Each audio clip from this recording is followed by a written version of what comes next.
শিক্ষার্থী, নিশ্চয় তোমরা ভালো আছো, আমিও ভালো আছি। আমরা এর পূর্বে উৎপাদকের ক্লাস করেছিলাম।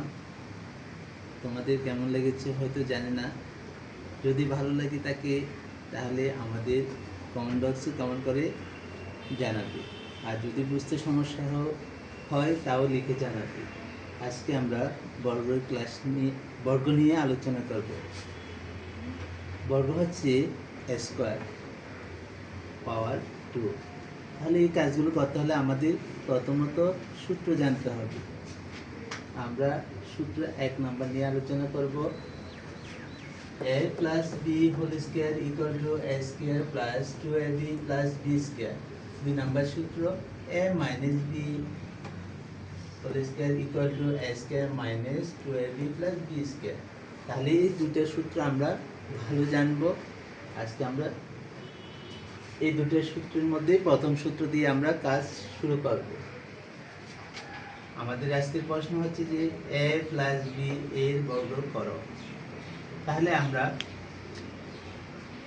শুরু করতেছি a plus b। আমরা যেহেতু বর্গ বলেছি, ব্র্যাকেট দিয়ে এটাকে আবদ্ধ করে বাইরে 2 দিব, পাওয়ার 2। বর্গ হচ্ছে পাওয়ার 2। তাহলে কি হয় দেখেন, a square plus 2ab plus b square. এখন এই 2টা হচ্ছে আমাদের এই যে সূত্রে 2 ছিল সেই 2, এটাই আমাদের आंसर। দ্বিতীয় প্রশ্ন 2a প্লাস 3 এর বর্গ করো। আমরা আবার প্রশ্নটা তুলব, ব্র্যাকেট দিয়ে বাইরে পাওয়ার 2 দিব, যেহেতু বর্গ হচ্ছে 2 পাওয়ার 2।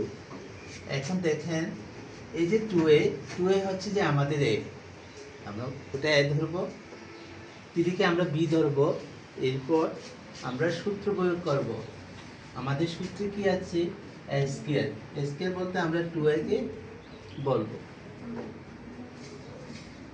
আমরা বলবো a স্কয়ার, কিন্তু লেখার সময় লিখব 2a। a স্কয়ার প্লাস 2, এই যে আমাদের সূত্রে 2 into a 2a into b, b বলতে 3 প্লাস b স্কয়ার। এবার আমরা এটাকে গুণ করব, 2 2 4, পাওয়ার হচ্ছে 2। তাহলে 2 2টা, এর উপর স্কয়ার প্লাস 2 দুগুণে 4, 3 4 12, 22 equal to 4, 4 into 3 equal to 12 a plus 3 এর উপর স্কয়ার। তাহলে 3 এর উপর স্কয়ার হলে হবে 3 ইন্টু 3 ইকুয়াল টু 9। এটাই আমাদের आंसर। ধন্যবাদ প্রিয় শিক্ষার্থী।